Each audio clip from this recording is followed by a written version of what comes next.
They have betrayed the confidence of their country. They have jeopardized U.S. national interests. Now, the most important stories from across the country and here at home. A focus on your family's safety. This abuse is happening in just about any kind of district you can think of. Helping you live a healthier life. Having a plant, working with it, watching it grow can be really beneficial. Plus, the positive and the inspirational. It just let me know that my job is, I'm not failing these kids. I'm Tom Hansen. Your news starts now. Turning now to a major fallout of leaked Pentagon secrets. Massachusetts Air National Guardsman Jack Texera expected to be back in court next week after being charged Friday. If convicted, Texera could face up to 15 years in prison. Meanwhile, the leak has brought new attention to Pentagon security clearance.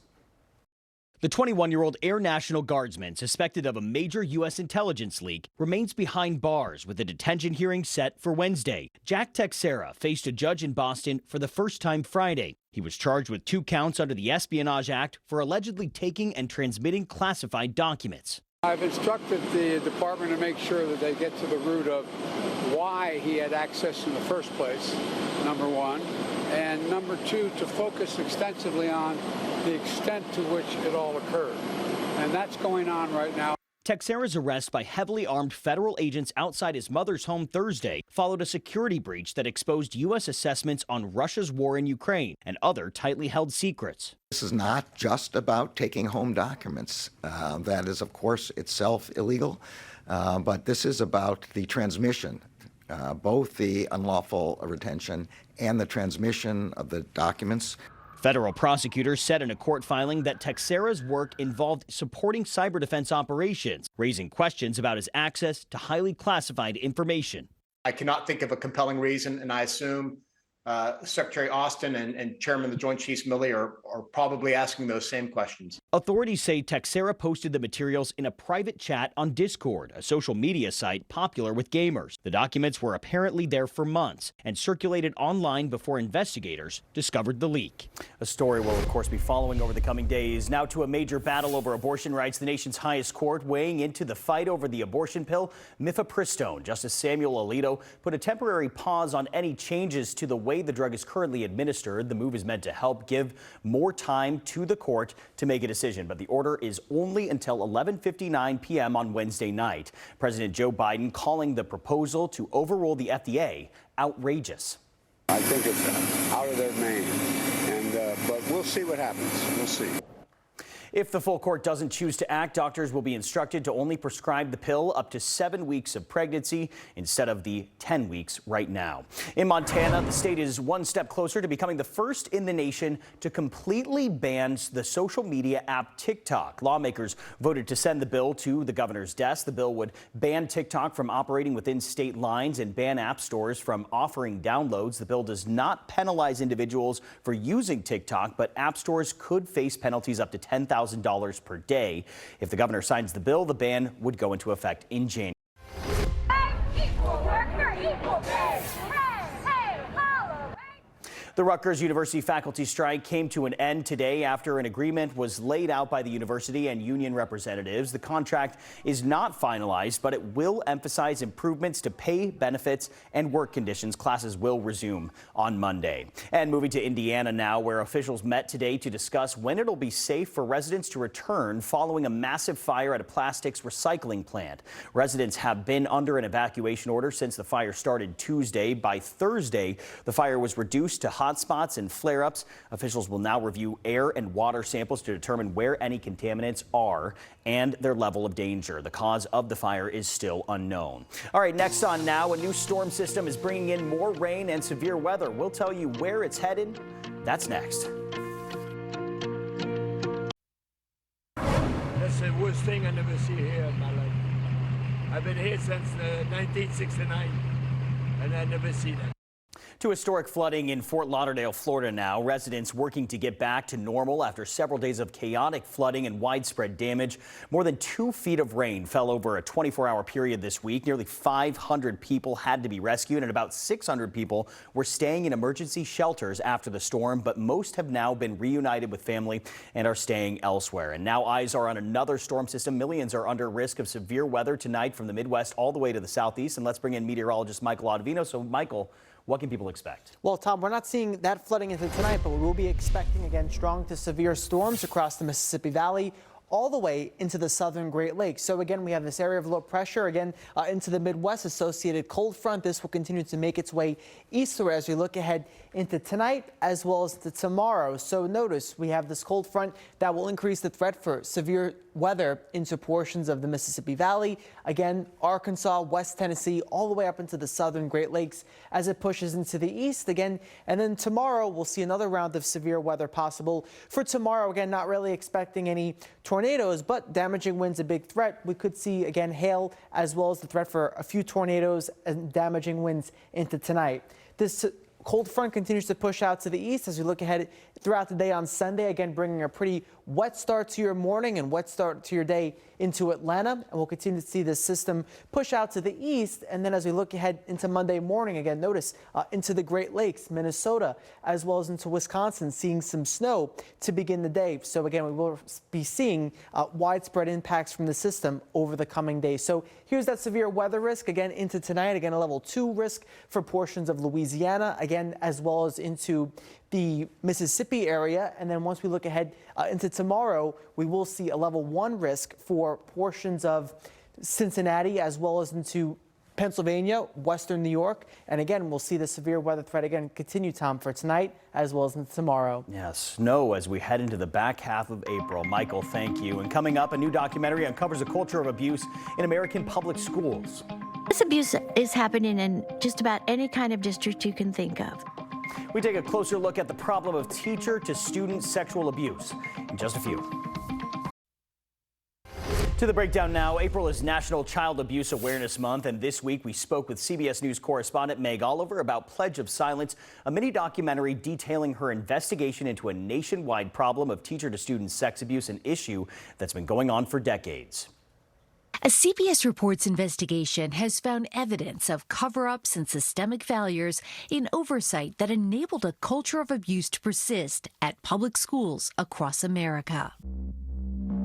How old were you when you met the English teacher, Laura Whitehurst? I want to say 14 or 15. It was my freshman year, the year of 2007. She invited you to her apartment? Yeah, she did. And then what happened? She made an advance on me. I just remember it led from the kissing to her being naked. And I remember her starting to undress me. And at that point, I said, I don't know if I want to do this. Mm-hmm. And she said something along the lines of, just sit back, try to enjoy it. We had sex in a few locations. The first one was her apartment. From there, it advanced to her classroom. Years later, this teacher would have a baby with a different student. This abuse is happening in just about any kind of district you can think of. Rural districts, urban, suburban, high income, low income, middle income. School officials are legally required to notify law enforcement or social services as soon as they suspect any potential sexual abuse. Failing to report is a crime, but nationwide, those laws are rarely followed. And let's bring in CBS News correspondent Meg Oliver now. Meg, this is such an eye-opening investigation, and that testimony in the preview piece is so tough to hear. Your documentary centers around a community in California, but let's zoom out for a minute. How widespread is this issue, and where exactly is it happening? Yeah, it's great to be with you, Tom. And we focused on Redlands, California, but to stress, this could be any school district USA across the country. So listen to this for a minute. 12% of all public school students will be sexually abused by a school employee by the time they graduate high school. That's a shocking percentage, but what's even more shocking is that only 6% of cases of sexual abuse are reported, and the rest, 94% of cases, they stay silent. So we're looking at more than 5 million American children who have been sexually abused by a school employee, but our experts tell us that number could be so much higher. And, you know, in your investigation, investigation, you poured through thousands of documents. You spoke to more than a dozen student survivors. We're talking about children who walk into school thinking it's a safe space to learn, but actually they're quite vulnerable. So how exactly is this happening? Yeah, and not only are they going to school, Tom, keep in mind, they're required by law to go to school. So unlike the church sex scandal or the Boy Scouts of America, this is a place where children have to go, and you think they're safe. But when we went to the Department of Education, the Federal Department of Education, and asked them, how can you know if your child's school is safe? They told us, and I quote, you can be sure your child's school is not safe. And that's because this has been going on for decades. Right now, with the Department of Education, they are investigating 145 public school districts across the country under Title IX for sexual violence, including that district that we focused on in this documentary. Wow, that is just unbelievable. Those statistics you're throwing out are just really, really jaw-dropping. Meg Oliver, incredible reporting. Thank you for your time. And Pledge of Silence is now streaming on Paramount Plus, which is owned by our parent company, Paramount Global, a really powerful body of work. Check it out. All right, next on Now, 10 years ago, the bombing at the Boston Marathon shocked the country. How its survivors are still recovering a decade later. That's next. It's hard to walk on the sidewalk and think that it's not going to blow up again. Survivors still recovering a decade after the Boston Marathon bombing, planting down roots at home to boost your health. Research has really shown that actually touching and smelling plants can affect our mood in a positive way. Plus, an AI tool helping the blind. I see a potential for people to have more independence. And a coach giving back to his kids on and off the field. Because they never saw themselves getting out of the community. They never saw themselves making it.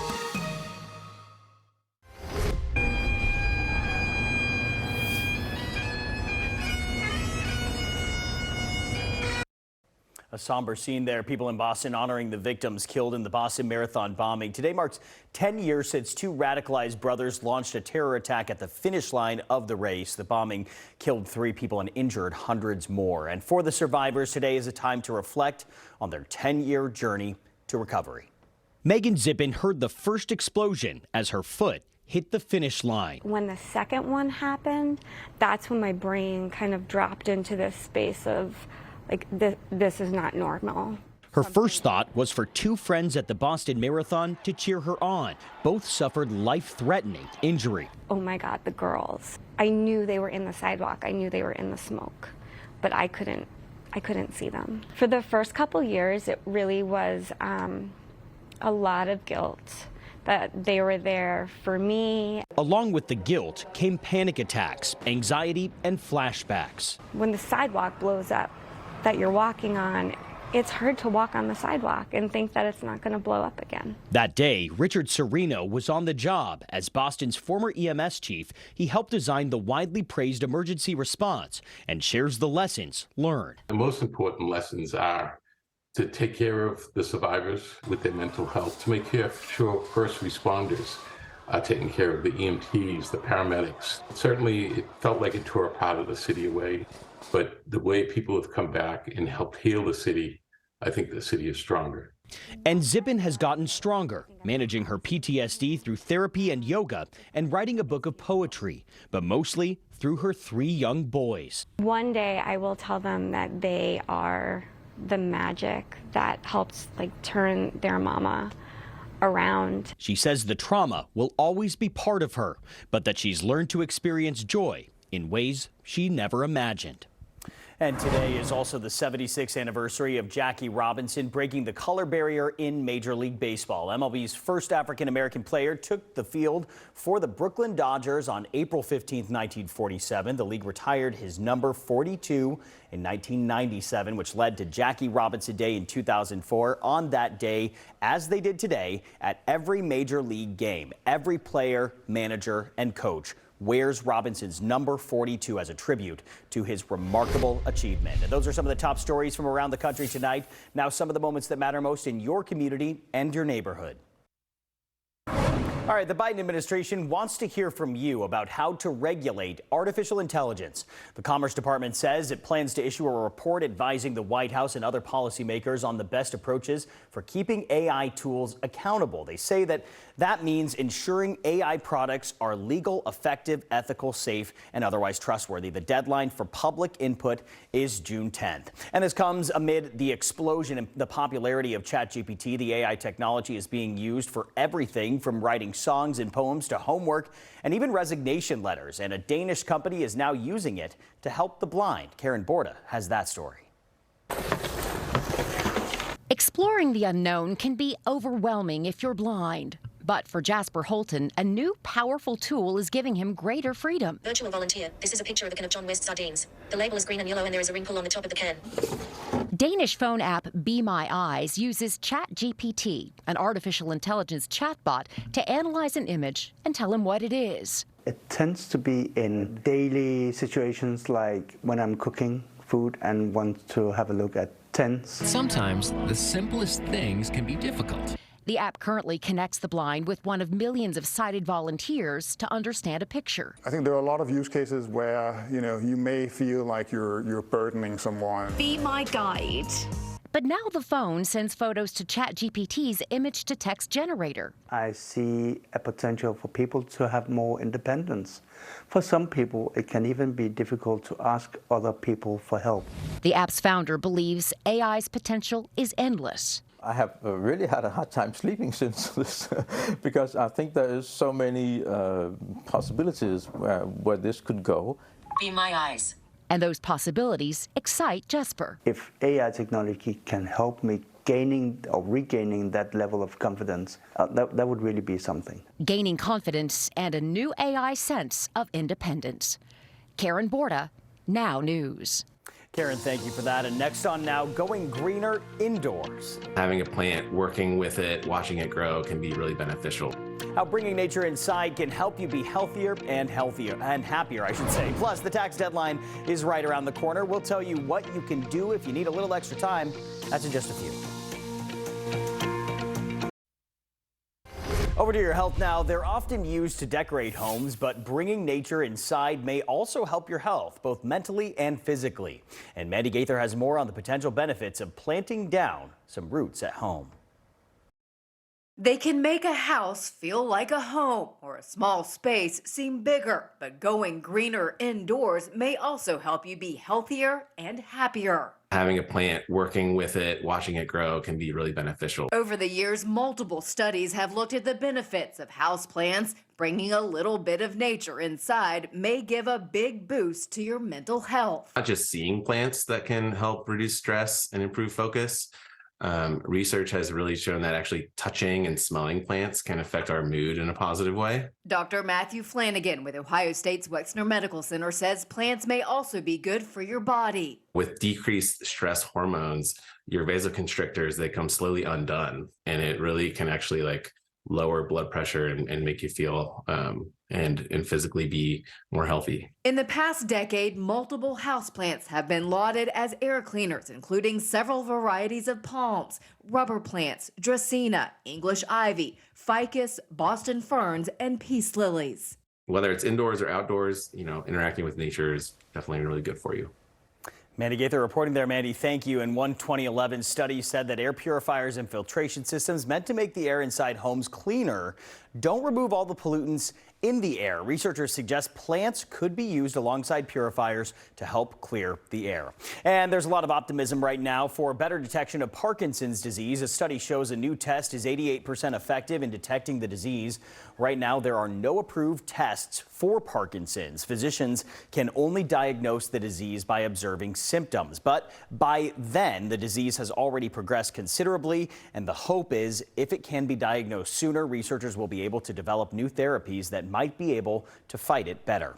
An important consumer safety warning tonight. Luxar Workspaces is recalling It's auto-visual carts warning they could become unstable when loaded with heavy objects. At least 3 child deaths have been linked to the carts, and another child was seriously injured. More than 80,000 Luxor AV carts have been sold in the U.S. and Canada. Cart owners can contact the company for repairs. Over to your money now. Your taxes are due in a couple days. According to the IRS, the average refund is 11% less compared to last year, primarily due to the end of pandemic-era tax credits. And if you can't get your tax information together by Tuesday, you do have the option to file an extension. It would automatically move your deadline to October 16th. And to get an extension, you must estimate your tax liability and e-file your form for free on the IRS website. But just know, don't wait to pay the taxes you owe. The IRS expects you to make a good faith estimate if you want to avoid penalties and interest.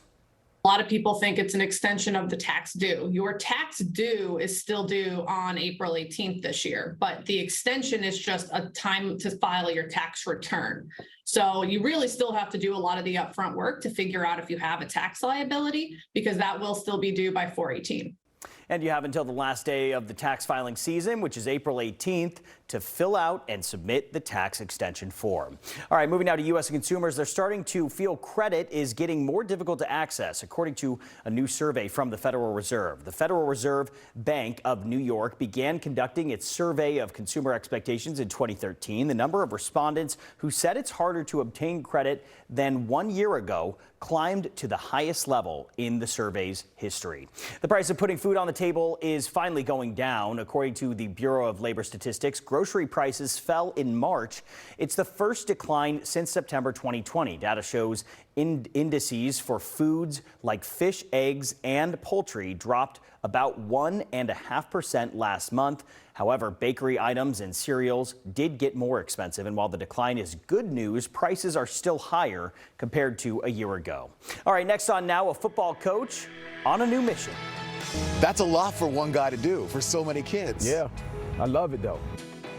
How he's saving his players on and off the sidelines. We'll be right back. And finally here tonight, to Hope Now, and a Virginia coach making sure his players are safe while offering an ear to listen and a helping hand. Here's Blaine Stewart. So how long have you been in this neighborhood? 34 years. 34 years. I'm sure you have seen a lot. Yes, every day. Spend some time like I did, walking the streets of Norfolk's Berkeley community, and you'll soon realize why Glenn Yearling is more than just a coach. So you've got to be a coach, a mentor, a chef, a counselor, a father figure, all in one. Every day. That's a lot for one guy to do for so many kids. Yeah, I love it though.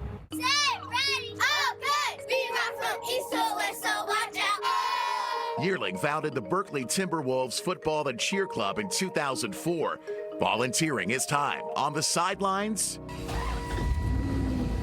and on the front lines as a mentor in the battle to save the next generation from gun violence. He spends hours each week coaching, teaching, and listening.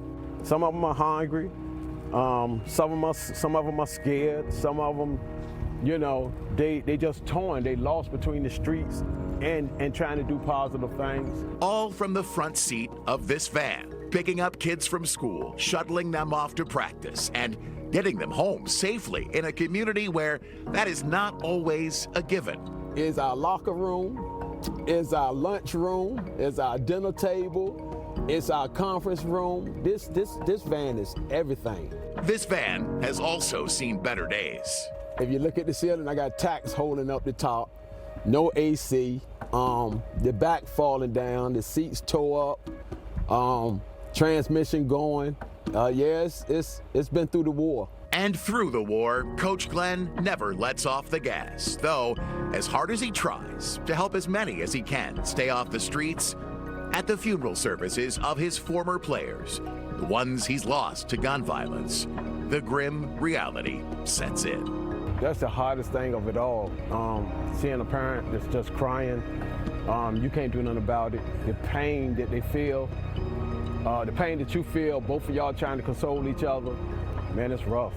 It is rough, but it's what he does if nobody's teaching them about consequences, they're bound to fail over and over and over again. And Coach Glenn tells me it's worth it. I have a lot of kids that sign their college scholarships and they crying because they never saw themselves getting out of the community. They never saw themselves making it. It just let me know that my job is, you know, I'm not failing these kids. I'm getting some of them out. Such a powerful story, and that's it for us tonight. Thank you so much for joining us. We'll see you tomorrow. Good night.